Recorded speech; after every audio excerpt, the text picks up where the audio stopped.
name's Nagel. Our farm name is Nagel Farms, and we provide sweet corn for the Heinens. And we've been doing it for, I think, about 5 or 6 years now, on a pretty continuous basis.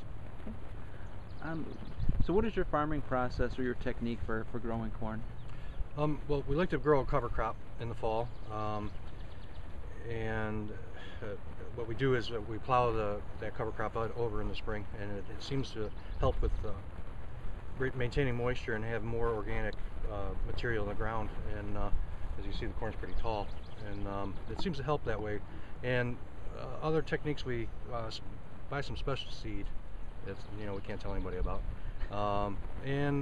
Really, like I was just saying before, it's just hard work. How do you ensure consistent quality for Heinens? Same thing. You really got to stay on top of your game. It's one of those things that you got to be in the field every day and checking it. The conditions change quickly. If it rains and it's warm, that corn's going to grow. If it's cold and it's not, and you got to be out there. You got to watch for birds. You got to be watching for bugs. And that's where the quality comes. It's, I hate to say babysit, but you really have to be with it. I do this full time. If I didn't, I wouldn't be able to it wouldn't have the consistency if I didn't do this full time. And then what makes your corn unique or special? I would say what I previously said.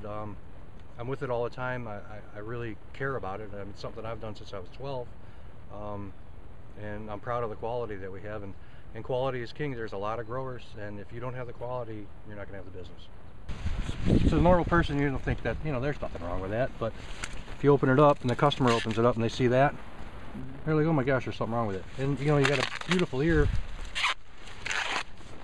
I mean, that thing's what, 8, 9 inches long, and there's nothing wrong with it. But if a customer sees that, you gotta throw it out. And it, right. So I gotta train the kids to look for that little tiny imperfection. Mm-hmm. Anything, if you feel an ear of corn, most of it, it's not like a tomato. You can't just look at it and say, oh, it's perfect. But you gotta feel if it's firm and if there's any lumps, because if there's any, like we call them lumps, kernels are missing, then people just don't buy it, and that's a quality issue. And that, right. It's, I mean, for some reason, when the ear gets ripe, it has a tendency to go away from the plant like that. I can't really see a young one because they're all pretty mature. But when their corn isn't ready, it'll be real close to the stalk, and then it folds over. But like these 4 in a row are all perfect examples. I mean, like these 3 right here, I can just tell. And another thing, if it just falls off the stalk like that, if it pulls right off, it's ready. It's right. And you feel it, and if there's anything wrong with it, you throw it on the ground. If not, throw it in the wagon. And then proof in the pudding. There it is. Finest corn in Ohio.